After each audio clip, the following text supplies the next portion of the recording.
Muchas gracias. En realidad, la presentación creo que está además porque ya nos conocemos desde el año pasado, que venimos acompañándolos al doctor Binatea y a ustedes en estas jornadas, ¿no?, de propiedad intelectual y de competencia. Hoy voy a hacer las veces no tanto de especialista en propiedad intelectual, sino en mi otra especialidad, que es el derecho a la competencia, que enseño ya hace 10 años en algunas universidades. He querido justamente hacer un resumen, ¿no? No pretendo en estos 45 minutos a una hora máximo hacer todo el curso de Derecho a la Competencia que dicto en un semestre, pero sí hacer una visión general y rápida, ¿no?, de las principales instituciones, los fundamentos del derecho a la competencia, para terminar explicando un poco algunos de los casos, un caso emblemático, ¿no?, que fue el caso de la colusión en el tema del mercado del pollo. Antes de comenzar con la exposición, es importante que nos hagamos la pregunta, ¿no?, ¿cuál es la Constitución económica del Perú?, ¿no?, plasmada en la Constitución del año 93, y que está desarrollada en toda la Constitución. Y también si realmente estamos en una economía social de mercado, pero seguimos en una economía social de mercado realmente, ¿no? Si es que hay realmente una competencia. Evidentemente vamos a llegar a la conclusión de que en el Perú no existe un mercado realmente competitivo, ¿no?, porque la mayoría de los mercados son altamente concentrados. O son monopólicos, o en el mejor de los casos son oligopólicos, ¿no?, o monopsómicos u oligopsómicos, ¿no?, que es un monopolio al revés, ¿no?, o un oligopolio al revés. Cualquier mercado que se nos venga a la mente, ¿no?, basta un ligero análisis para llegar a esa conclusión, ¿no? Entonces, el mercado de la leche, por ejemplo, ¿no?, productos básicos, ¿es competitivo o no es competitivo? ¿Qué tipo de mercado es? Bueno, es un mercado oligopsómico, donde son pocos, ¿no?, los que compran, ¿no?, y muchos los que venden. ¿Quiénes venden la leche? Pues los dueños de la vaca, ¿no? ¿Y quién compra? ¿Quién fija el precio normalmente cuando uno vende? Normalmente uno dirá que se ponen de acuerdo entre el comprador y el vendedor, ¿no?, o por último, el vendedor. En este caso, quien fija el precio de la leche es el comprador, ¿no? La empresa Gloria y un par de empresas más. Y igual pasa con el mercado del pan. Ustedes dirán, no, pero el mercado del pan hay muchísimas panaderías, ¿no? Hay pan de panadería, pan de molde. Pero, ¿cuál es el insumo principal del pan? El trigo. ¿Cuántas molineras hay en el Perú?, ¿no? Y el trigo importado no es el que sustituye. Y así, el mercado de los combustibles, ni qué decir, ¿no? El mercado hay... como les decía, existe una agencia de competencia en el Perú, que es Indecopi. Indecopi no es organismo regulador, aunque algunos funcionarios de Indecopi, amigos, colegas, creen que son organismos reguladores. Siempre digo que el organismo regulador está enfrente, ¿no?, en el caso de Indecopi o Ciptel. Ellos no son organismo regulador, no regula precios. A veces se dice en la prensa, ¿qué hace el Indecopi frente a que ha subido, ¿no?, en Semana Santa subió el precio del pescado? ¿Qué hace el Indecopi? Los transportistas aprovechan, han subido los precios. Es que es lógico, ¿no? Es lógico que a mayor demanda, pues el precio se incrementa, ¿no?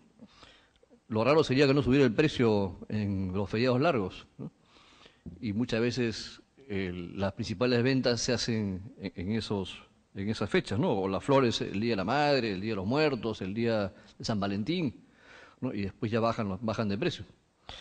Es un comportamiento normal, digamos, ¿no? Pero el objetivo de las políticas de competencia, ¿no?, cuando existen políticas de competencia, es que existan mercados eficientes, ¿no? Y la eficiencia se mide no porque las cosas estén mal o bien, sino se mide en términos de bienestar, ¿no? Y para eso se utiliza también lo que se llama una situación Pareto eficiente, ¿no?, el óptimo de Pareto, ¿no? Un movimiento de una situación a otra constituye una mejora del bienestar social si no se reduce el bienestar individual y si al menos mejora la situación de un individuo. Criterio que se funda en que el individuo es el mejor juez de su propio bienestar y que el bienestar de la sociedad va a depender del bienestar de los individuos que la componen. Es así como se llega a un óptimo de Pareto, ¿no? Una situación Pareto eficiente, cuando el bienestar de un individuo no puede aumentar sin disminuir el bienestar de otros miembros de la sociedad. Es decir, cuando ya no es posible asignar una unidad a alguien sin que se disminuya a la de otro. Ahí hemos llegado al nivel máximo de eficiencia y bienestar. En realidad, el comportamiento de los mercados es muy dinámico, ¿no? Una situación de competencia perfecta quiere decir que en un mercado determinado que se mide según el ámbito geográfico, ¿no? Y el producto que se trate, existen muchas empresas compitiendo, vendiéndose, para captar a los compradores de acá. El mercado de acá, ¿no? Los vendedores de acá quieren captar a los compradores de acá. Y entre ellos producen los mismos bienes, ¿no? Los proveedores o servicios. Bienes perfectamente sustitutos, ¿no? Idénticos. Y van a captar a este mercado, que pongamos de 10 millones de usuarios, y en la medida que cada empresa de acá capta al consumidor de acá, es una unidad menos que otro competidor ha dejado de vender. Ahí hay un daño concurrencial, lícito, es decir, la pérdida que ha sufrido de ese cliente potencial que tenía, porque le ganó la otra empresa. Y así funcionan los mercados. Y llega un momento en que, por eficiencia, ¿no? Van desapareciendo las otras empresas competidoras, porque no pueden, ¿no? Ya sea que se absorben o salen del mercado. Y se van concentrando y va al final, donde habían muchas empresas, terminan siendo 10, 5, 3, 2, 1, ¿no? Y que se forma un monopolio. Y otra vez vuelve todo a comenzar, porque si hay una sola empresa ofreciendo servicio a todo ese mercado, es atractivo que entren otras empresas para también competir. Y así funciona la dinámica del mercado. En la medida que no exista ninguna traba para que entren empresas nuevas, que no haya trabas para salir, ¿no? Que no exista simetría informativa con los consumidores, que todo funcione, ¿no? Como se dice, de maravilla. Pero lamentablemente eso solo funciona en la teoría, ¿no? La competencia perfecta no existe en la práctica, porque siempre hay deficiencias en los mercados, hay lo que se llaman externalidades, bienes públicos, hay monopolios, e inclusive a veces hay lo que se llama el monopolio natural, cuando es mucho más eficiente que existe una sola empresa que dé el servicio. Por ejemplo, el ferrocarril, pues, al centro, no puede haber dos líneas de ferrocarril, puede haber una competencia dentro de la misma vía, o dos aeropuertos internacionales Jorge Chávez, o dos plantas de tratamiento de agua, ¿no? Es decir, es complicado que haya competencia y es más eficiente que exista uno solo. La competencia, pues, es libre, donde cualquier puede competir con otros sujetos económicos para realizar negocios con sus contrapartes dentro de un mercado determinado. Cada uno debe tener la posibilidad de acceder a un mercado determinado. El mercado debe ser abierto, en modo tal que cada potencial vendedor o adquiriente tenga acceso y pueda incrementarse el número de aquellos que ya operan en el mercado. El bienestar del consumidor es maximizado en condiciones de competencia perfecta. Bajo competencia perfecta, los recursos económicos son asignados a los bienes y servicios en las dimensiones precisas en que los consumidores los desean, en la medida que dichos deseos son expresados a través del precio que los consumidores pretenden pagar en el mercado. El precio es el que determina la existencia de los bienes. Esto es denominado como eficiencia en la asignación de recursos. La competencia perfecta permite que los bienes y servicios sean producidos al mínimo costo posible, lo que va a significar que la sociedad invierta la menor parte posible de su riqueza en lo que produce. A esto se llama eficiencia productiva. La competencia perfecta es una aspiración, un ideal, pues implica la asignación de recursos y eficiencia productiva máxima.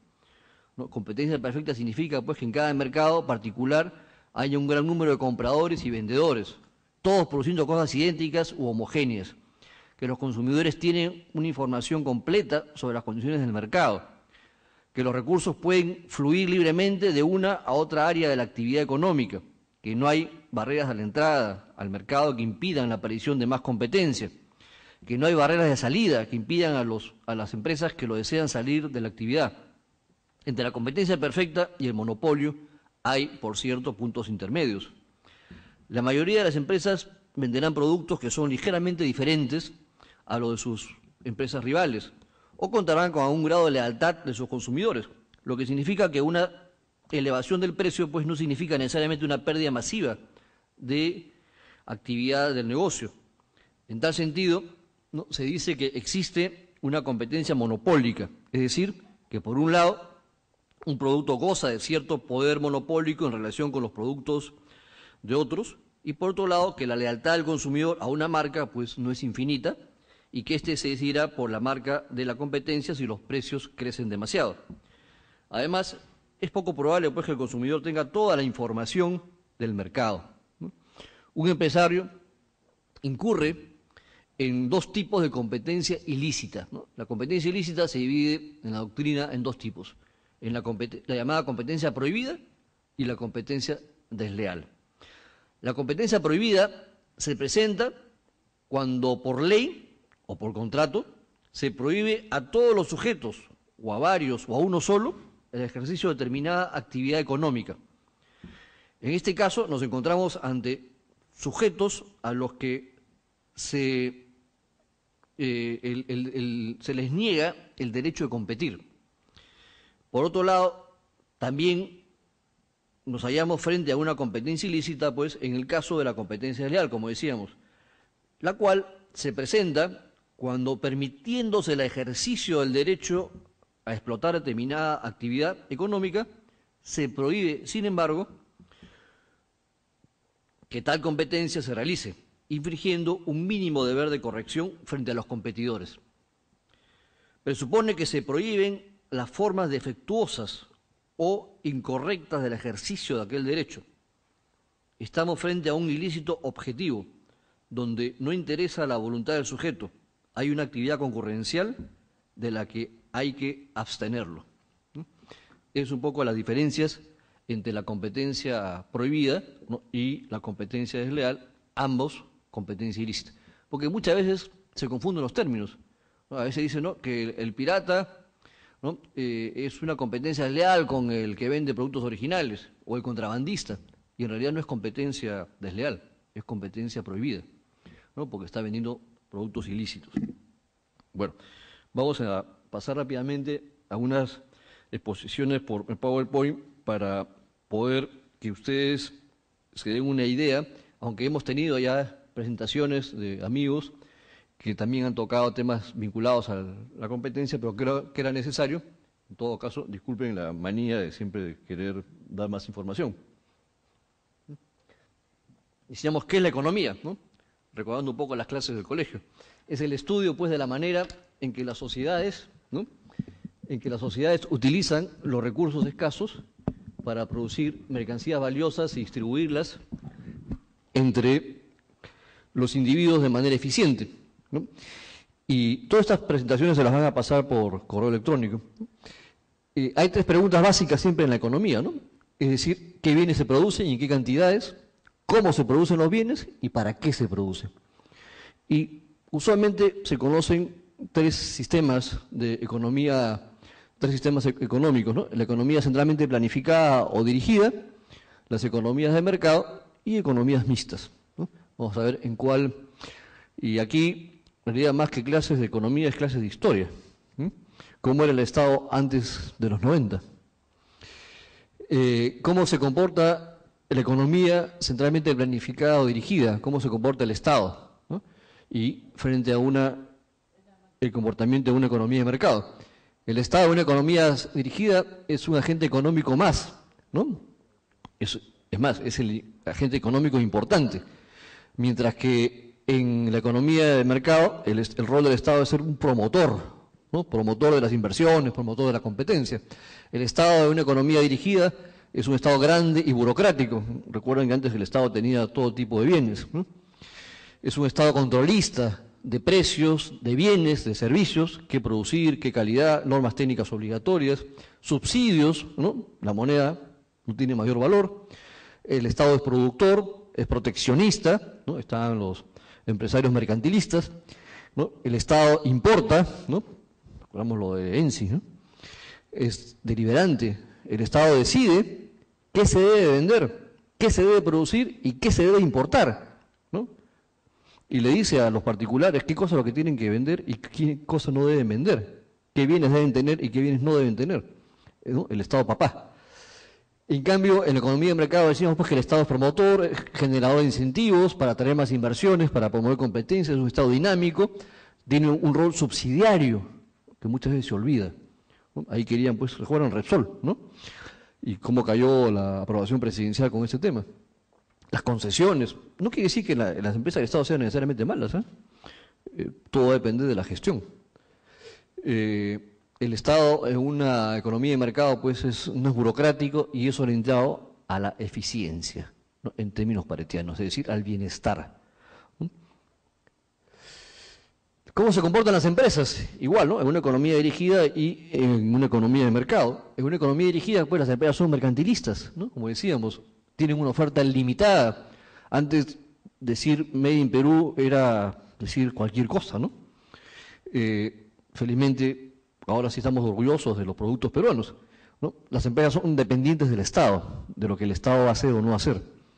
Igual, en una economía de mercado, en cambio, las empresas son competitivas, son orientadas al cliente, el cliente es el rey, el consumidor es el rey, ¿no? Hay estándares de calidad, son descentralizadas, imaginativas, innovadoras, inversoras, ¿no? Y siempre están pensando en un valor agregado al producto. Los consumidores en una economía dirigida, ¿qué cosas son? Pasivos, desinformados, mal incentivados, sin opciones, no hay un interés por un organismo rector de los consumidores. En cambio, en una economía de mercado, el consumidor tiene un rol activo, ya sea de manera personal o a través de asociaciones, como ASPEC, por ejemplo, aquí en el Perú, y otras más, conocen de sus derechos, o buscan conocer sus derechos, son exigentes, ¿no? Reclaman, está el libro de reclamaciones, y son los que definen el éxito de las empresas, ¿no? De las firmas. ¿Dónde estamos? Creo que ni un extremo ni otro, ¿no? Tal vez una parte mixta. ¿Hacia dónde vamos? Queremos llegar hacia un estado donde realmente el ciudadano, ¿no? sea el más importante, ¿no? La competencia que busca, pues, intenta conseguir algo que otros también desean. No pasa por el número de empresas, sino por la estructura de los mercados, el comportamiento de los agentes económicos. Es decir, no importa tanto que exista un montón de empresas y no necesariamente va a ser un mercado competitivo, porque puede ser un mercado altamente concentrado en relación con las cuotas que tienen esas empresas que están en ese mercado. El resultado que se busca, pues, es la eficiencia en términos paretianos en cuanto, ¿no? a la asignación de recursos. Bueno, acá no se nota mucho, se habría que aumentar, porque es ahí del UME, ¿no? Donde le dice, si mal no recuerdo, el autor Terreviento, ¿no? que le recomienda la lectura de un libro y sobre cómo coludirse, ¿no? Pero no se puede dar cuenta para que lo lean ellos. Pero bueno, es una caricatura, sí. Le dice, ¿qué libro debe leer? ¿No? Dice, ¿qué libro está leyendo? Una entrevista al doctor Terreviento, dueño del poderoso grupo Terreviento, ¿cuál es? Libre mercado y libertad de elección, ¿no? Dice, el libro es sobre colusión de precios. Bueno, no se llega a leer nada. Indecopi. Ya dijimos que no es un organismo regulador, a pesar que algunos creen eso, que le quieren decir a veces a las empresas o a los particulares qué bienes deben tener, qué bienes no deben tener, qué deben hacer, qué no deben hacer, a qué precios deben vender y a qué precios no deben vender, ¿no? Si Indecopi debe o no controlar precios, el Indecopi solo controla conductas, no regula estructuras de mercado, tampoco conductas explotativas, es decir, precios altos. Es la agencia estatal promotora pues de la leal competencia, no es organismo regulador, ¿no? Promueve las reglas del mercado y pondera, para bien o para mal, el control ex post, ¿no? Para reducir los costos de transacción, porque esa es la labor del Estado, ¿no? Reducir los costos de transacción. Siempre ha sido así, desde la época de Roma, ¿no? Los registros públicos, recuerdo cuando yo era director de registros públicos, decían garantizar la seguridad jurídica, falso, ¿no? Esos serán los magistrados, pero un registrador no garantiza la seguridad jurídica. Esa no es la misión del registrador. La misión del registrador, yo les decía, pues, es reducir los costos de transacción, ¿no? Desde la época de Roma, cuando una casa se le imponía un gravamen, ¿cómo se hacía en el derecho en Roma antigua? Se ponía una piedra encima de la casa, ¿no? ¿Por qué? Porque grava es piedra, y de esa manera sobre esa casa pesaba un gravamen, una piedra, ¿no? Y se sabía que estaba hipotecada. Hoy en día a nadie se le ocurre poner una piedra encima de un techo de una casa, parece que está hipotecada, ¿no? Uno, si quiere comprar una casa, pues verá en el registro, ¿no? Si es que esa casa está hipotecada. Y ya me ahorro yo los costos, ¿no? De averiguar quién es el dueño y si tiene algún gravamen o no. O sea, la misión del registro es esa, reducir los costos a los ciudadanos. Y en general del Estado es esa, ¿no? Funciones claves hoy en día del Indecopi, según el decreto ejecutivo 1063, que es la ley que se dio con motivo del Tratado de Libre Comercio con Estados Unidos. Bueno, vigilar la libre iniciativa privada, defender la competencia, ¿no? Proteger el crédito, corregir distorsiones que afecten el comercio, ¿no? Conducir el sistema concursal, administrar el sistema de otorgamiento y protección de los derechos de propiedad intelectual. Hay una serie de áreas que se ocupan órganos funcionales, comisiones, ¿no? En materia de competencia y en materia de propiedad intelectual, ¿no? Las comisiones, la de eliminación de barreras burocráticas, la defensa de la libre competencia, la de fiscalización de la competencia desleal, la de fiscalización de dumping y subsidios, la de protección al consumidor, la de procedimientos concursales y la de normalización y fiscalización de barreras, ¿no?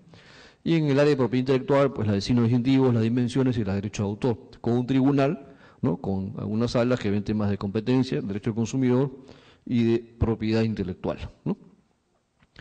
Esto vamos a pasar. Son ya las, en particular, sí, por favor.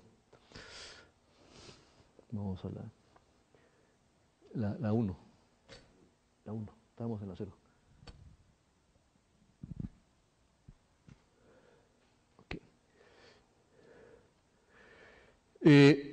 Bueno, entonces veíamos antes que la economía pues es el estudio de la manera en que las sociedades utilizan, ¿no? De mejor manera los recursos escasos, ¿no? Para producir pues mercancías valiosas y distribuirlas entre los distintos individuos, ¿no? Y para eso está la micro y la macroeconomía. Las ideas claves siempre son la escasez, ¿no?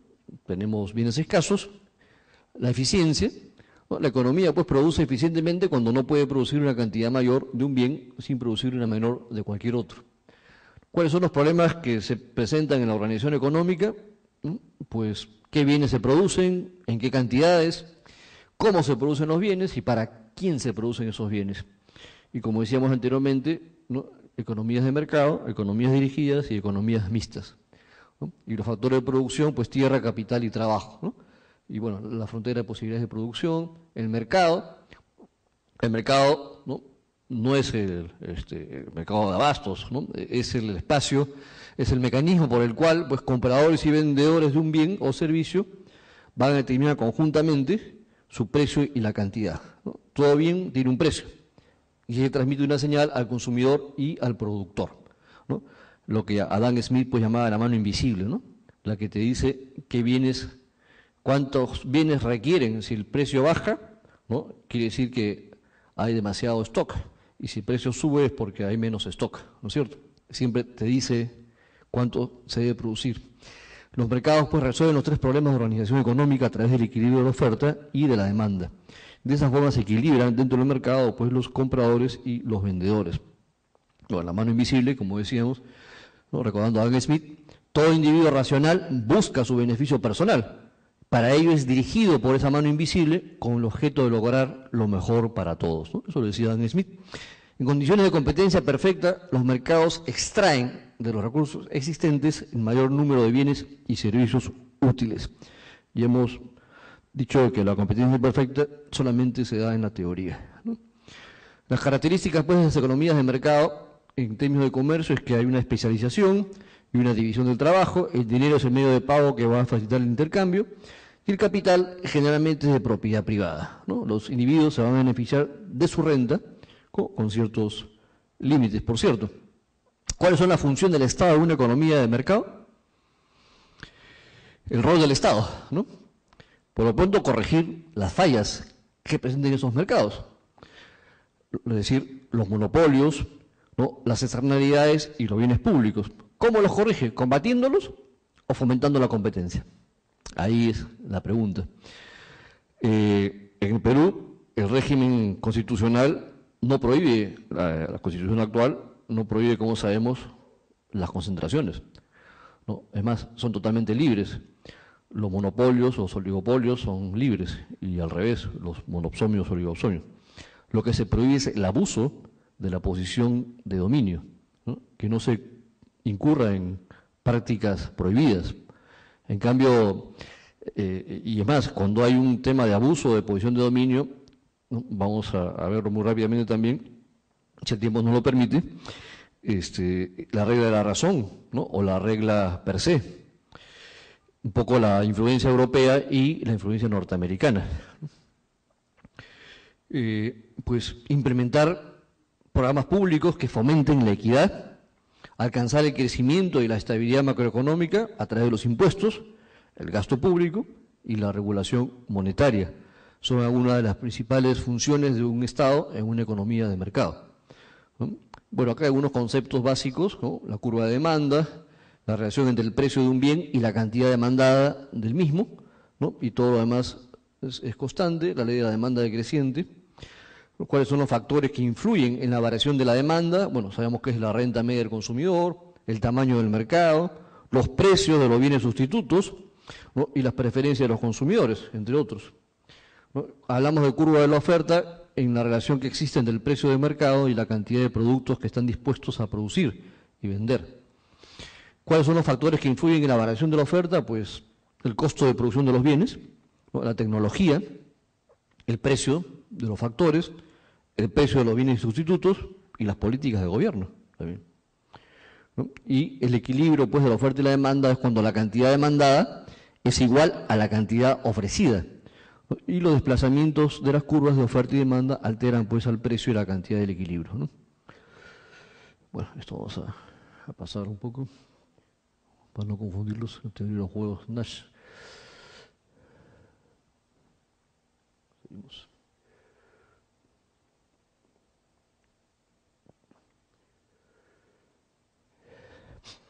Siempre está el dilema entre monopolización o competencia, ¿no?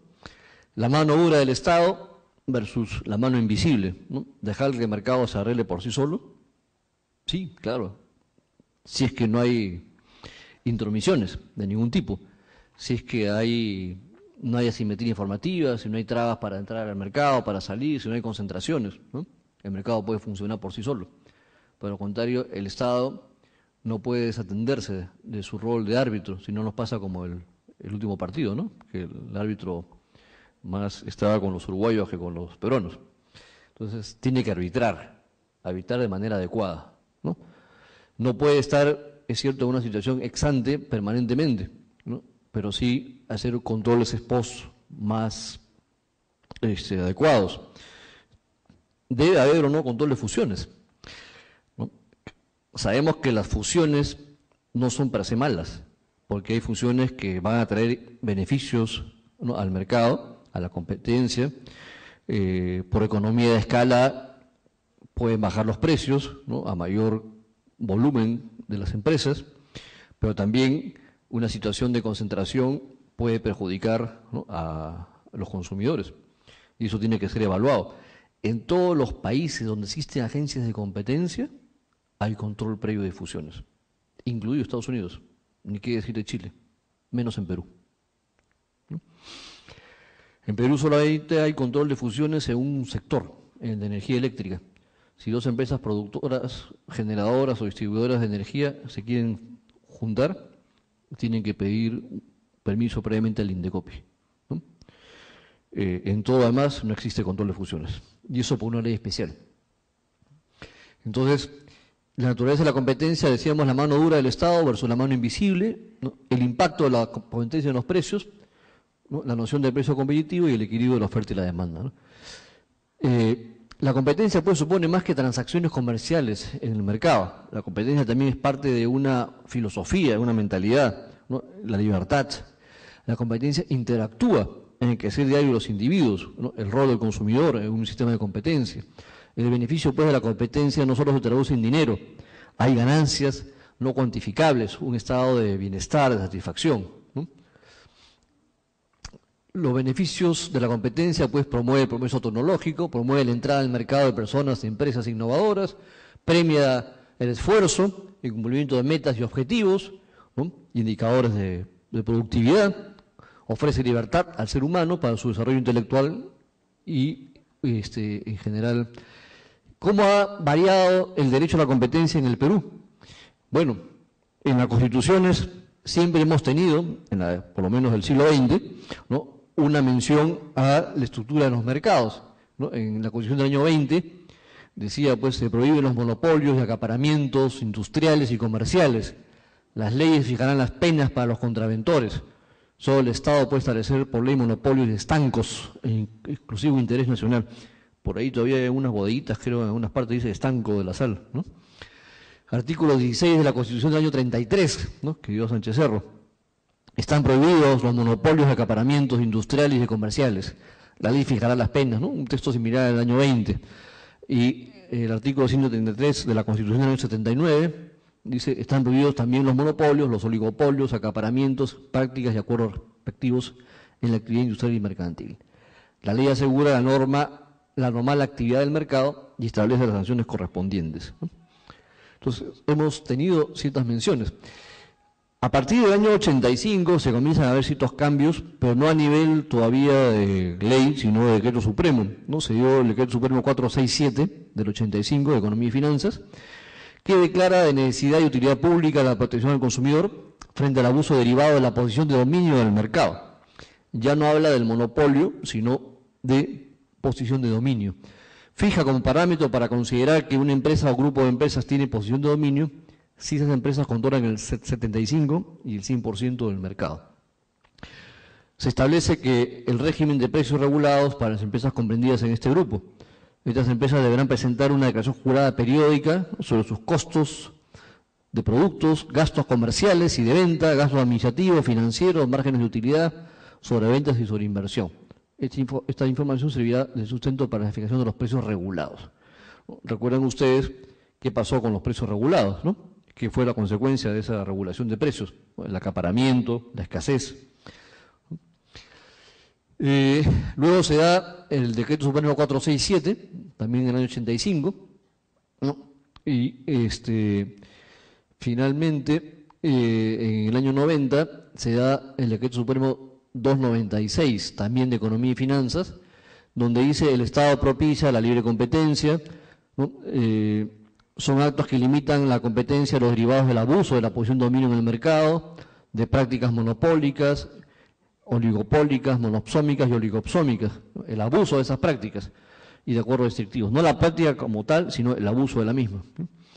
Artículo 3 y 4 de ese decreto decía, contenía pues la relación de conducta abuso de posición de dominio y comportamientos que limitan la libre competencia. Este es el antecedente más próximo de la regulación actual. Y se faculta al Estado para que fije precios en aquellos mercados en los cuales su estructura y las condiciones de la economía propicien situaciones que limiten la competencia. Acá, por ejemplo, sabemos que hay precios regulados, claro, pero de acuerdo con la Constitución actual, los únicos precios que pueden ser regulados por el Estado, ¿cuáles son? Los de los servicios públicos, ¿no? Y para eso están los OSIS, OSITRAN, OSINERMIN, OSIPTEL, ¿no? En aquellos mercados que no son de servicios públicos, es inconstitucional que el Estado, inclusive en la Ley Marco de Inversión Extranjera, prohíbe y sanciona a los funcionarios administrativos que se les ocurra meterse a regular de manera directa o indirecta precios que no tienen que ver con servicios públicos. Este decreto 296 crea la Comisión Nacional de Defensa de la Libre Competencia en el Ministerio de Economía y Finanzas, ¿no?, que es el antecedente de la comisión actual que funciona en el Indecopi. Luego, como sabemos, en los años 90 hay todo un proceso de reforma, no porque Fujimori fuera un ideólogo del libre mercado, sino por las circunstancias que el Perú tuvo que vivir para superar la etapa de los 80 y de los 90, ¿no? Y exigencias del Banco Mundial, entre otros. Indecopi fue creado por una exigencia del Banco Mundial de reducir costos en el Estado, ¿no?, y de fomentar el derecho al consumidor. Al menos ese fue el propósito inicial.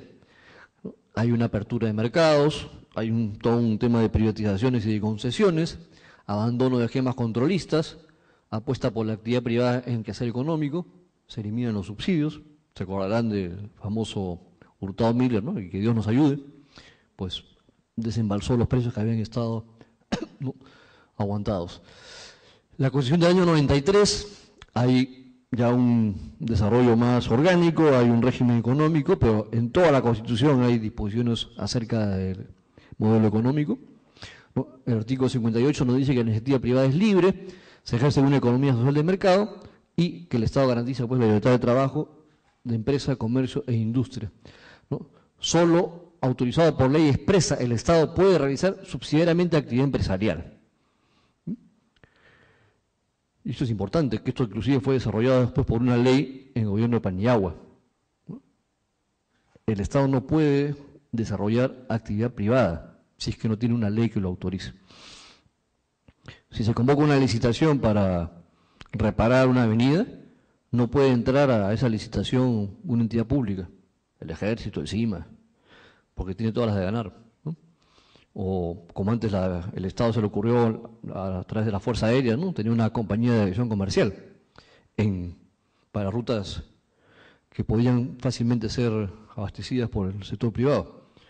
Hay entidades públicas que ahora están teniendo radios, ¿no?, y se critica a unas organizaciones privadas que tengan radios, cuando el propio Estado lo tiene. Entonces, el Estado facilita y vigila la competencia, combate toda práctica que la limite y el abuso de la posición dominante o monopólica. Ninguna ley ni concertación puede autorizar ni establecer monopolios. Luego se da el decreto legislativo 701, ¿no?, que tiene varias modificatorias, y el objetivo de ese decreto legislativo era eliminar las prácticas monopólicas, controlistas y restrictivas de la competencia, permitir la libre iniciativa, procurar el mayor beneficio de usuarios y consumidores, ¿no? Y el ámbito de aplicación puede ser a toda persona natural o jurídica de derecho público o privado que realice actividad económica. Se incluye también ahí a los directivos de las empresas, ¿no? El alcance general no está limitado al Estado, dimensiones o caracteres del infractor, ¿no? Y hay conductas colusorias y conductas abusivas. Conductas colusorias donde se coluden, ¿no?, las empresas se ponen de acuerdo a través de acuerdos horizontales o acuerdos verticales, y las llamadas conductas abusivas. Horizontales es cuando son entre empresas que están en el mismo eslabón de la cadena productiva, es decir, con su competidor. Y verticales, por ejemplo, un mayorista con un minorista, ¿no?, en eslabones distintos. Se dirigía a conductas, no a estructuras de mercados, como la actual legislación. No regulaba el control de fusiones, como tampoco se regula hoy en día, y concentraciones, con excepción del sector eléctrico, como decíamos anteriormente, que tiene una norma especial.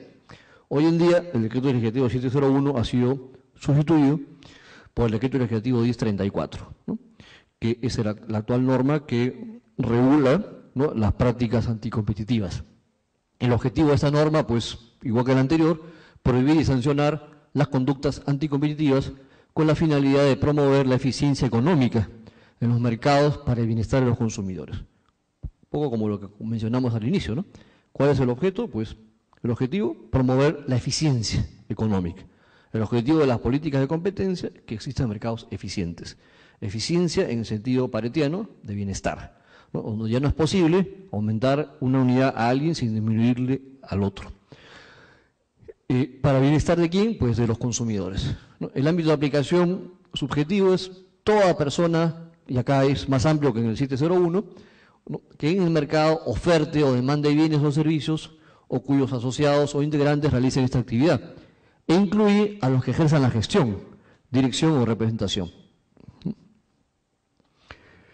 El ámbito de aplicación subobjetivo no se incluye en las conductas que son consecuencia de lo dispuesto en una norma legal, ¿no? Y el ámbito de aplicación territorial pues es toda conducta que afecte o pueda producir efectos anticompetitivos en todo o en parte del territorio nacional, aun cuando dicho acto se haya originado en el extranjero. Esta es una precisión importante que no estaba en la norma anterior, como tampoco estaba en la norma anterior la definición de mercado relevante, y ahora sí. Antes solamente estaba la definición de abuso de posición de dominio, ¿no? Y la definición de mercado es crucial, ¿no?, para este tema. La definición de mercado relevante, pues tanto desde el punto de vista del producto como desde el punto de vista geográfico. La distinción ahora entre prohibiciones absolutas y prohibiciones relativas. ¿En qué caso se aplica la regla per se? Prohibición absoluta. Prohibición relativa, la regla de la razón. Contiene disposiciones también esta norma sobre el procedimiento sancionador, incluye reglas para la tramitación del procedimiento en segunda instancia administrativa y le da una serie de facultades al organismo de INDECOPI y fundamentalmente a la Secretaría Técnica de Investigación, que antes no tenía, ¿no? Y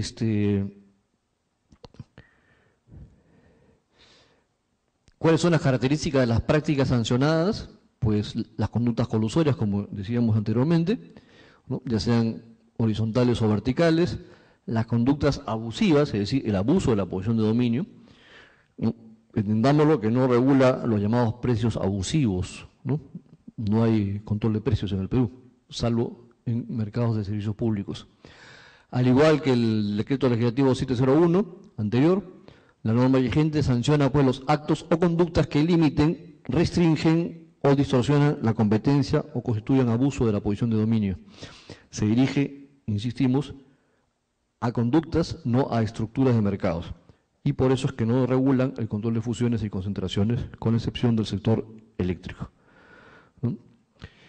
Bueno, quien se encarga en INDECOPI es la Comisión de Defensa de la Libre Competencia, ¿no?, de velar por la aplicación de esta ley, y es el órgano del INDECOPI que actúa con autonomía técnica, funcional administrativo.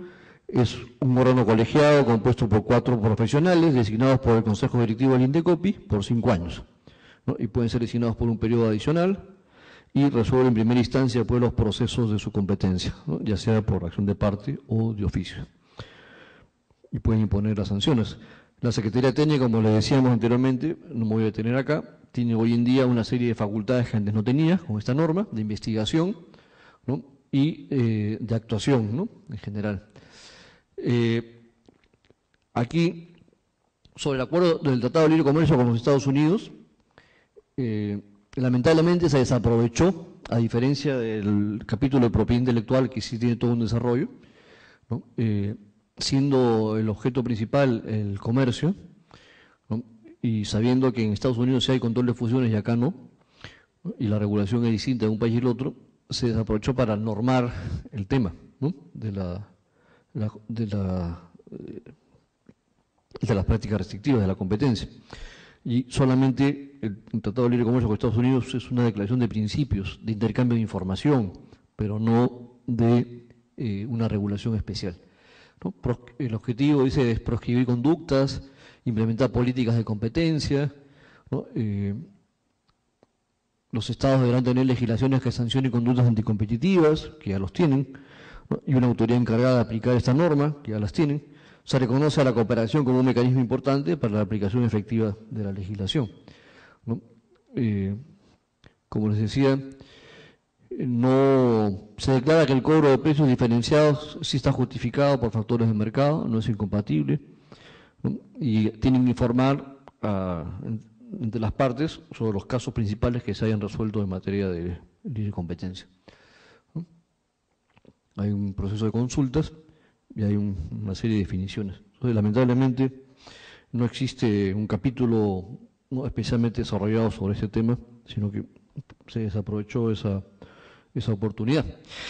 Entrando un poco de dónde viene nuestra normativa, y hemos visto cómo ha evolucionado desde la Constitución del año 20, la del 33, la del 79, la del 93, los decretos supremos que se dieron en los años 80, 85 hacia adelante, ¿no? Pero decíamos pues que esto nace en el derecho antitrust norteamericano, ¿no?, la Sherman Act de 1890, que Estados Unidos quería pues que desarrollar sus mercados, que no hubiera ningún impedimento, ninguna concentración, sobre todo en el tema de los transportes, del ferrocarril, ¿no?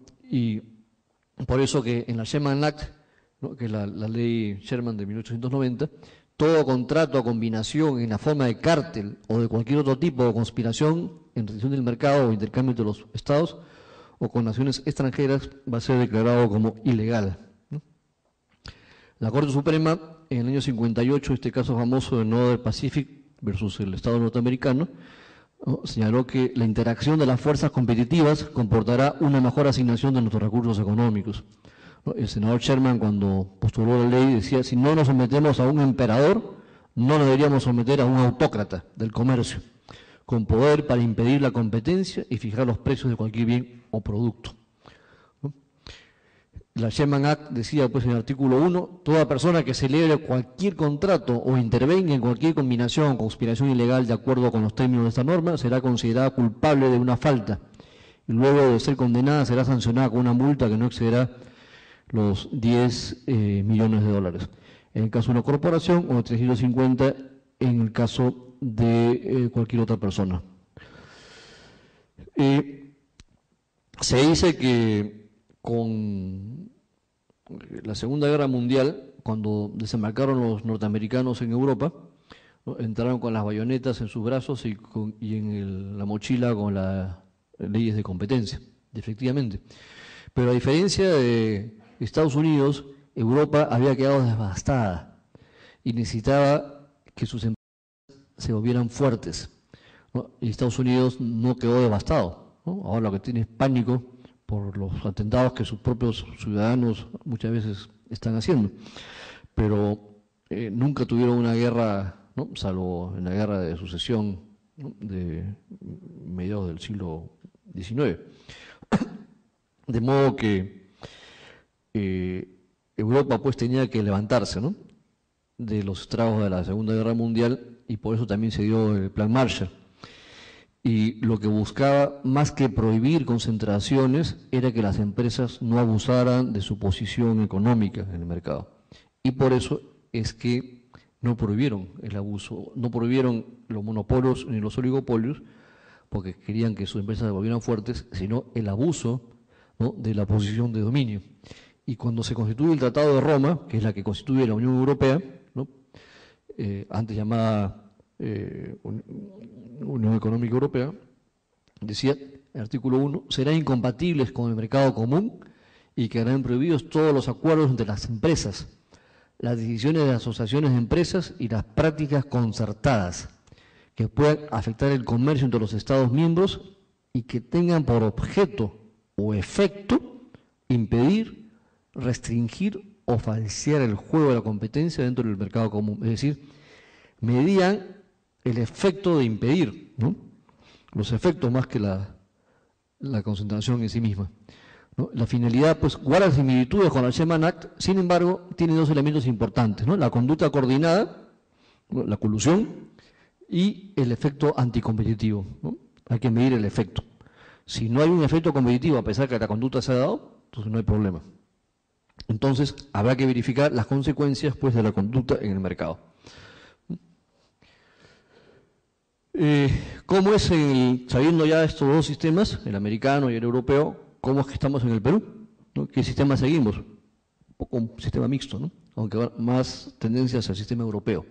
Es la conducta genérica, la sancionada por nuestra legislación, supone pues una práctica concertada entre empresas, normalmente competidoras entre sí, respecto de los precios, producción, mercados y clientes, con el objeto de restringir, impedir o falsear la competencia. Pero ojo, no quiere decir que si dos empresas se coluden sea necesariamente malo. Para que sea sancionado tiene que ser dos empresas que tienen un poder de dominio en el mercado, ¿no? Por eso se llama abuso de posición de dominio, ¿no? Antes de ver el abuso hay que ver si la empresa tiene poder de dominio y ahí a ver de qué abuso se trata.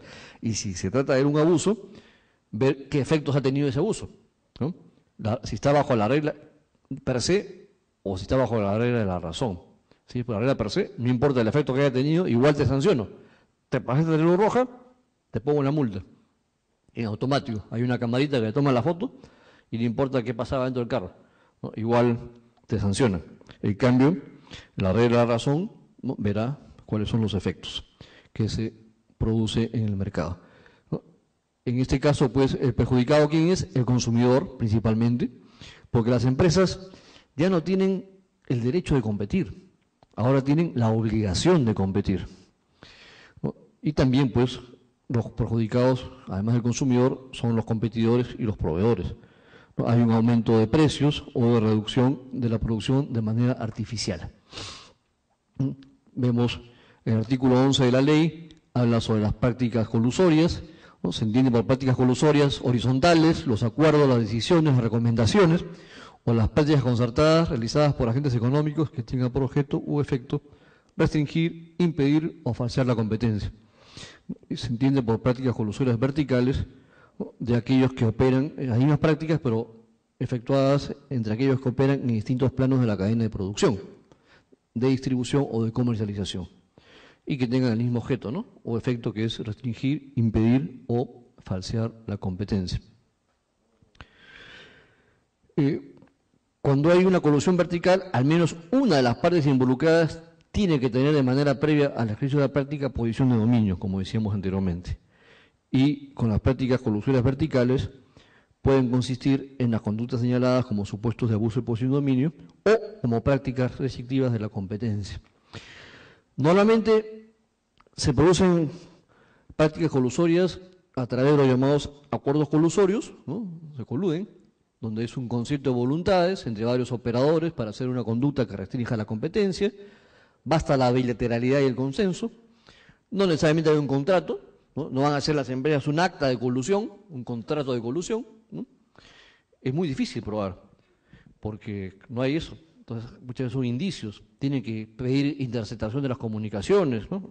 Recuerdo cuando el caso del pollo, que se los voy a mostrar en breve, hubo que revisar hasta los cestos de basura, ¿no? Puede ser escrito, oral, incluso tácito, ¿no? No se requiere una solemnidad especial. El acuerdo colusorio, pues, puede tratarse de un acuerdo horizontal o vertical, puede ser vinculante, ¿no?, o puede ser un simple compromiso moral, el llamado pacto de caballeros. Usualmente los acuerdos se hacen en los gremios, ¿no?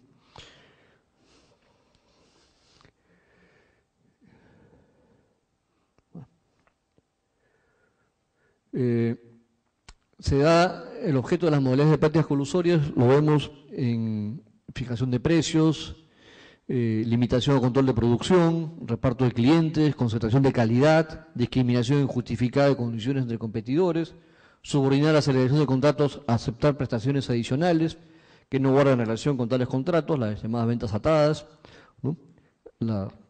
La carne sale con hueso, como dicen. Negativa, obstaculizar la entrada o permanencia de un competidor, concertar injustificadamente, ¿no?, licitación colusoria. ¿Cuáles son los efectos de las prácticas colusorias? Pues basta el solo acuerdo, se debe alcanzar la finalidad perseguida. ¿Cuál es la opción del decreto ejecutivo 64? Se va a castigar la conducta en sí o la ejecución de la conducta. De ser ejecutada, la implementación debe ser exitosa, ¿no? Es fundamental todas estas inquietudes para determinar, pues, la procedencia de la infracción y la consiguiente sanción administrativa. Todo va a depender si estamos frente a una prohibición absoluta o una prohibición relativa, ¿no? Es decir, para medir el efecto, ¿no? Prohibición absoluta, hay que verificar, pues, la existencia de la infracción. Es suficiente que la autoridad competente pruebe la existencia de la conducta, mientras que en las prohibiciones relativas, ¿no?, basta verificar la existencia de la infracción, la autoridad deberá probar la realización de la conducta y que además, ¿no?, tenga esa conducta el efecto negativo para la competencia o el bienestar de los consumidores, que puede ser un efecto negativo real que se haya producido o un efecto potencial también. Bueno.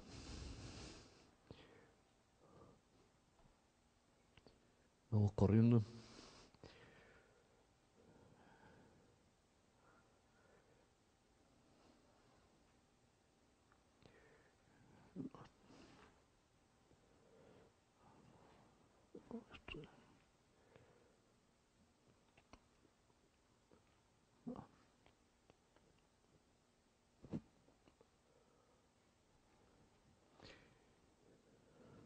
Bueno, los pasos que hay que seguir, como un poco consecuencia lógica, es primero definir el mercado, ¿no?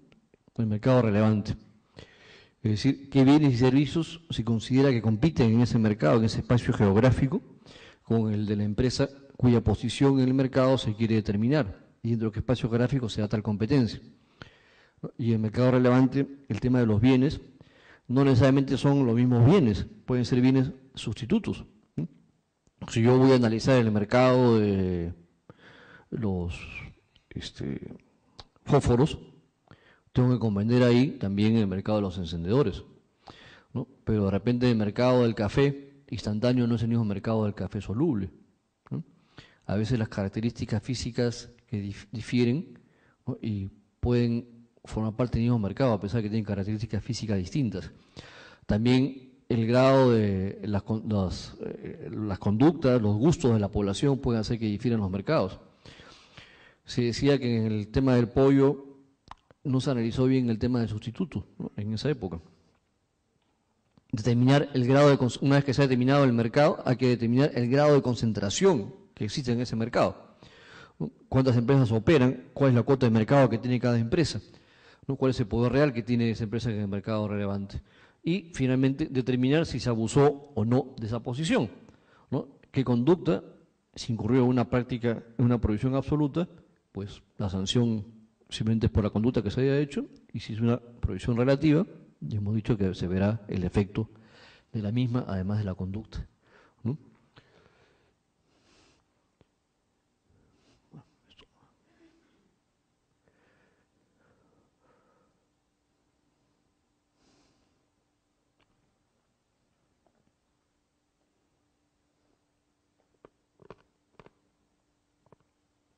No, esto pasa a otra. Esto sobre las fusiones. Sobre las fusiones ya sabemos que solamente se controla las funciones en el mercado de energía eléctrica. Hay tres tipos de fusiones, ¿no? O de concentraciones: las verticales, las horizontales y las de conglomerado. Horizontales cuando se concentran dos empresas que compiten, que están en el mismo eslabón de la cadena productiva, y verticales cuando son entre empresas que están en distintos niveles, es decir, como decía, una curtiembre, por ejemplo, ¿no? Con una empresa ganadera, y de conglomerado cuando son dos empresas totalmente distintas. ¿Y para qué lo hacen? Ustedes dirán, bueno, pregúntenle a los Brescia, ¿no? O a Romero, justamente para hacer como un holding, ¿no? Y poder hacer con otras empresas pues otro tipo de prácticas. Es como dirían algunos, que viva el dumping, ¿no? Porque gracias al dumping vienen productos aquí al Perú más baratos de lo que deberían estar aquí, porque más baratos inclusive de lo que está en su país de origen, ¿no? Y que causan un problema, un daño a la industria nacional, ¿no? O que vivan los precios predatorios cuando se producen productos por debajo del valor de producción, ¿no? ¿Y ustedes creen que lo hacen de buena gente? Lo hacen para sacar del mercado al competidor y después, ¿no?, elevar a su precio, ¿no?, como debe ser. Y vamos a ver qué tanto puede aguantar una conducta predatoria en la medida que tenga, ¿no?, un poder que lo respalde. Esto también lo pasamos.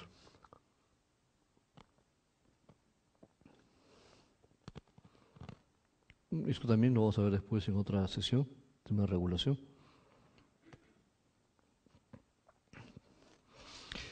Esto es un reforzamiento, ya lo he dicho anteriormente, ¿no?, en que vemos que el esfuerzo, el tema de eficiencia, ¿no?, el esfuerzo empresarial, ¿no?, eficiencia productiva, innovativa, asignativa, eficiencia en la distribución. La competencia, pues, es un proceso natural que se da en el mercado, ¿no? Hay un daño concurrencial lícito, ¿no?, que es cuando uno sale del mercado como consecuencia de la competencia. Siempre hay un ganador y un perdedor. El tema es que el perdedor, porque le echaron como una carrera de carros, ¿no?, que le echan aceite o clavos para que o le cierran el paso, ¿no?, que gane simplemente el mejor. La competencia, pues, significa esfuerzo empresarial, iniciativa, innovación, atención al público, ¿no?, productos y servicios a menores precios, de mejor calidad, economía de escala, fácilmente accesible. En un mercado competitivo, pues, ganan los consumidores, las empresas y el Estado, ¿no?, como hemos dicho. El Estado va a obtener más ingresos para gastar en educación, salud, seguridad, justicia e infraestructura, ¿no? Bueno, casos de abuso de posición de dominio, negativa injustificada a contratar, discriminación de precios u otras condiciones de comercialización, ventas atadas, precios predatorios, imposición de contratos de venta exclusiva, ¿no? Modalidades de prácticas colusorias, fijación de precios, reparto de mercados, límites de producción, calidad del producto, son usualmente cosas que se pactan entre prácticas colusorias horizontales. En verticales usualmente se da distribución exclusiva, precios de reventa, ¿no? Hay conductas que solo tienen efectos anticompetitivos y nunca efectos procompetitivos. Estas conductas son analizadas pues bajo la regla de la prohibición absoluta o regla per se. Y las otras conductas, además de tener efectos anticompetitivos, pueden tener efectos procompetitivos. Y estos pueden ser superiores a los primeros. Como decíamos, a veces de una concentración o una conducta también no necesariamente puede generarse un daño, ¿no? Por eso hay que ver, cometida la conducta, cuál es el efecto que se haya podido ocasionar. La regla per se, bueno, si ya se sabe pues que determinadas prácticas son siempre perjudiciales para los consumidores, no debería discutirse innecesariamente si es que sus efectos positivos podrían ser mayores, ¿no?, a los efectos negativos. Pues es obvio que siempre tendrán efectos negativos y nunca positivos. Una vez probada la conducta denunciada, pues corresponde, ¿no?, aplicar la sanción correspondiente. Aquí sea. ¿Qué conductas son per se ilegales? Fijar precios entre empresas que tienen poder de dominio en el mercado, ¿no? Fijar precios o condiciones de comercialización, limitar la producción, repartirse en los mercados, repartirse en concursos o licitaciones públicas, ¿no? Para declarar ilegal estas conductas no es necesario analizar la intencionalidad, no basta que sea cometido, determinar tampoco las eventualidades, los efectos anticompetitivos o procompetitivos, mejor dicho. Tampoco es necesario evaluar si se ejecutó o no la conducta. Basta que se haya pactado la misma sin que necesariamente se haya ejecutado, ¿no? En cambio, la regla de razón, que estamos entre las prohibiciones relativas, estamos hablando pues de conductas que tienen tanto efectos positivos como negativos y que deben ser sobrepesados ambos, ¿no? Conductas que se analizan normalmente bajo la regla de la razón, ¿no? Todas las formas de abuso de posición de dominio, negativa de trato, discriminación, venta atada, acuerdo de distribución exclusivo, ¿no?, de venta, algunas prácticas colusorias horizontales, acuerdos de investigación y desarrollo, acuerdos sobre publicidad. Y para aclarar pues estas conductas como ilegales no es necesario analizar el efecto concreto, basta que los efectos positivos o negativos sean potenciales, ¿no?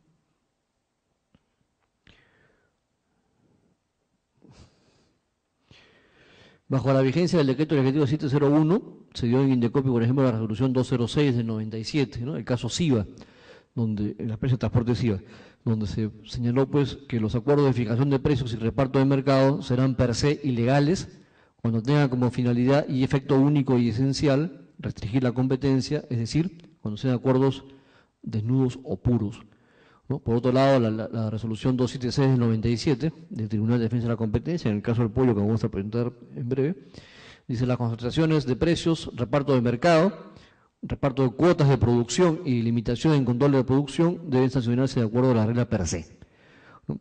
Y la resolución 224 dejó sin efecto del 2003 los dos precedentes anteriores y estableció como precedente una regla de la razón sui generis, ¿no?, de tipo europeo.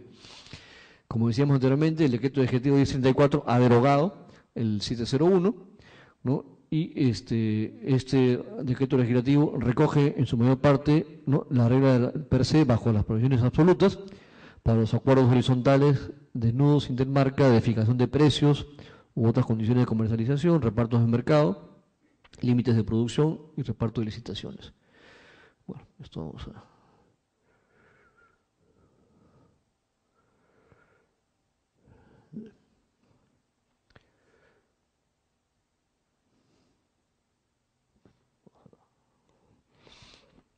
La última.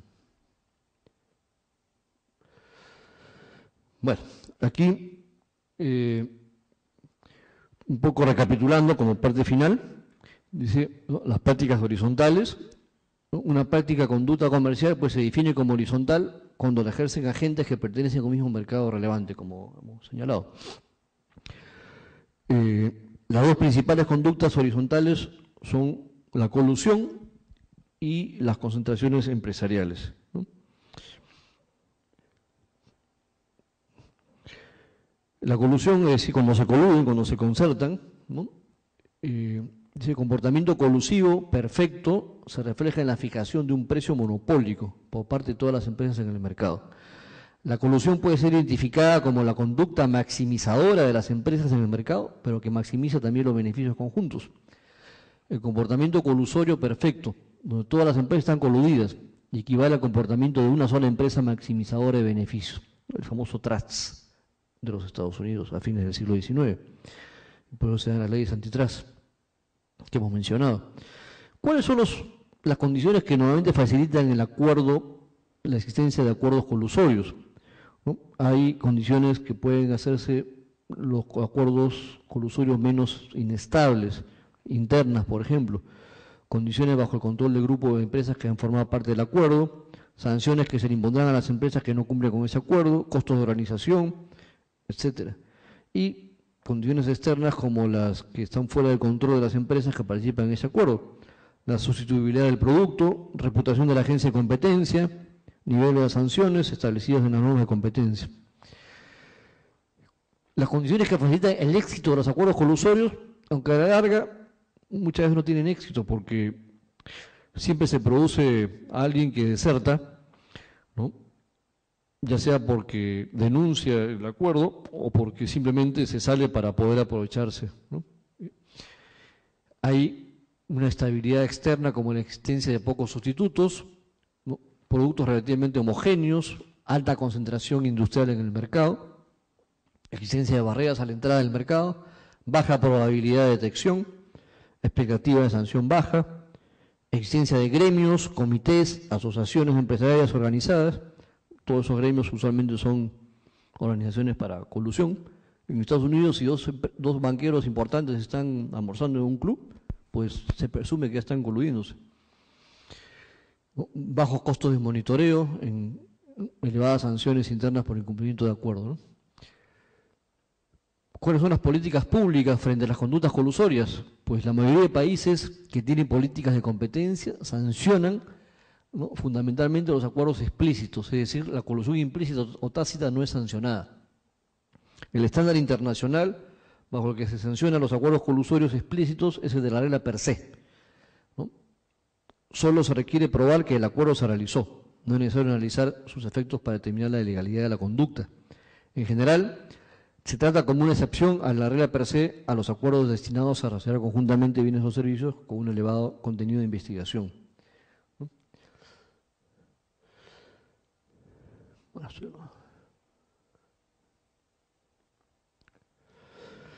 Este es el famoso caso que demoró más de una década, que me tocó vivirlo muy de cerca porque yo en esa época era funcionario del Indecopi, claro que en otra área, en el área de propiedad intelectual. Acá la información ha sido facilitada por Indecopi para la presentación de este, y hemos respetado su logo, ¿no? ¿Qué se investigó? ¿A quiénes se investigó? Pues a una serie de gremios, ¿no?, y empresas, a la APA, Asociación Peruana de Avicultura, ¿no?, y a otros gremios y 19 empresas avícolas, ¿no? La investigación se desarrolló entre mayo del 95 y julio del 96. El producto investigado, el pollo, pero el pollo comercializado vivo, no el pollo congelado. El ámbito geográfico, el mercado relevante que se determinó fue Lima Metropolitana y el Callao. ¿Qué se investigó? Pues concertación de precios, concertación de condiciones de comercialización, concertación de volúmenes de producción, establecimiento de barreras de acceso al mercado, desarrollo de mecanismos anticompetitivos para impedir el ingreso o forzar la salida del mercado de competidores. Ahí se vio pues que iba a haber una sobreproducción de pollos, ¿no?, no solamente por las granjas instaladas en el Perú, sino porque estaban entrando empresas nuevas al mercado, ¿no?, que venían del extranjero. El pollo importado, ¿no?, pollo bebé, ¿no?, se veía que iban a tener una mayor cantidad. y había que eliminar pollos, ¿no? Un poco como la película Pollitos en Fuga, ¿no? Había que eliminarlos, ¿no? Y los pobres pollitos hubo que triturarlos probablemente. Y para que no existiera tanta cantidad de pollos y poder regular de esa manera el precio, porque una regla del mercado es que a mayor cantidad de productos, ¿no?, el precio baja, a pesar de que ellos ya tienen más o menos medida la demanda, ¿no? En los primeros meses del año 95, pues las empresas al interior de la Asociación Peruana de Agricultura tomaron conocimiento de una sobreproducción, ¿no?, que se esperaba para ese año. Y en unos documentos dice una baja de 0.10 céntimos de nuevo sol en un mes representa un menor ingreso de las empresas avícolas de aproximadamente, ¿no?, $1.500.000. Proyección de la producción de pollito bebé, carne, periodo abril 95, septiembre 95, encontrada en la APA, correspondiente a una sesión, ¿no?, del Consejo. Existe un acuerdo, decían ellos, tomado recientemente en el Comité de Productores de Pollo, ¿no?, manifestando la inminente decisión de beneficiar y congelar pollos a fin de evitar que los precios bajen. Eso fue unas declaraciones del presidente del Comité de Productores de Pollos, pues, de la Asociación Peruana de Agricultura, contenida en un acta de directorio, pero de la empresa de alimentos Protina, de fecha 12 del 6 del 95. Este es un documento que se discutió en la sesión de la Comisión de Peruana de Agricultura. Dice, caso hipotético de un incremento de 290.000 pollos bebé en la colocación nacional. Dice, valoración de las pérdidas según alternativas. Las pérdidas se expresan en soles por mes, ¿no? Vender pollo vivo, 17.300.000 más 290.000, ¿no?, daba 10.676.000. En caso de que había que eliminar, ¿no?, los pollos bebés, una cantidad determinada, ¿no?, cómo afectaba eso por mes, sacar el exceso de reproductoras, ¿no?, eliminar, exportar los pollos bebés, sacarlos de acá del mercado, ¿no?, o exportar pollo beneficiado, ¿no?, disminuir las importaciones, reducir la carga, ¿no?, cuáles eran los efectos. Este es un documento interno, un memorándum, ¿no?, dirigido por un empresario avícola, ¿no?, al señor Quevedo, que decía, en la reunión habida en el Comité de Productores de Pollo del día miércoles 3 de los corrientes se tratará puntos de suma importancia. 1. Mantener un peso promedio estandarizado, moción que fue aprobada por unanimidad. 2. Carga promedio mensual de pollos de carne que debe tener cada integración. El señor Polo Suárez Fabres y el señor Fernando Iqueda, ¿no?, presentaron el siguiente cuadro que se adjunta en hoja anexa en base a las cargas promedio de los 3 últimos meses. Al ver este cuadro se hizo una votación entre todos los presentes para que se eliminaran sus excedentes de mayo, que eran los más próximos, vía agotamiento de embriones o de pollos bebé, lo cual en una primera votación la mayoría aceptó con excepción de Takagaki, ¿no?, Takagaki, que puso en consideración una serie de motivos por lo cual no podía dar una respuesta inmediata. Por otro lado, el señor Fabres hizo las siguientes propuestas: reducción de la importación de reproductoras, anulación de las importadoras de pollo bebé, importaciones de pollo bebé o de huevos fértiles, y propuso que estos se compraran a nivel nacional. Eliminación de reproductores, ¿no?, hay que matar a las gallinas, congelación del pollo. A estas medidas agregó la propuesta del señor Bellido de formar entre todos los integrantes del Comité de Pollo de Carne una compañía que compraría el pollo congelado, lo vendería a provincias o tratará de exportarlos. Esta medida se ha tomado en consideración ya que el Grupo Aristicia de Chile ha contratado una planta de mantenimiento de congelación de pollo. Y el otro grupo chileno ya está entrando a Arequipa, Cusco y Puno, con un promedio de 60 toneladas semanales, a un precio de 3.80 soles, incluido IGB. Este pollo que manejaría la nueva compañía sería el excedente de la producción del mes de mayo y los siguientes meses. La nueva compañía trabajaría sin lucro para poder romper la entrada de pollo chileno. Según sus cálculos, estos nos representarían una pérdida de 0,05 por kilo de pollo, suma inferior a la que resultaría de no congelar y permitir que estos grupos se acerquen cada vez más a Lima, y de las ventas del pollo con pollo vivo, por la consiguiente baja en los precios. Bueno, ¿qué pasó con esta pollada? Pues el precio de 3 soles 10, dice, se está manteniendo debido a que todas las integraciones han bajado su producción por el acuerdo, ya que el mercado necesita estabilizarse. ¿Qué más? Esto fue un informe sobre la evolución de precios presentado por la Molinera San Martín de Porres, ¿no?, al INEI. Intento de fusión avícola, Alianza Estratégica Avícola, IFA, representaba el 60% del mercado. Argumentaron que se encontraba en un proceso de fusión. Sin embargo, las empresas permanecían siendo independientes. No existía valorización de activos y pasivos, no existía plazo para concretar la fusión. O sea, o era mentira o se estaba dilatando, ¿no? Hubo un intento de esta fusión, concertación de precios, volúmenes, calidad, compras de insumos, determinación del margen, unificación del sistema de comercialización, etc.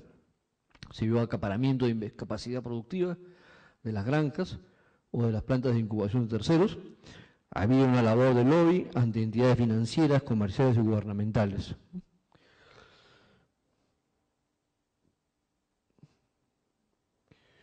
En mayo del 95 a septiembre del 95 había una sobreproducción, evitando la reducción de los precios, ¿no?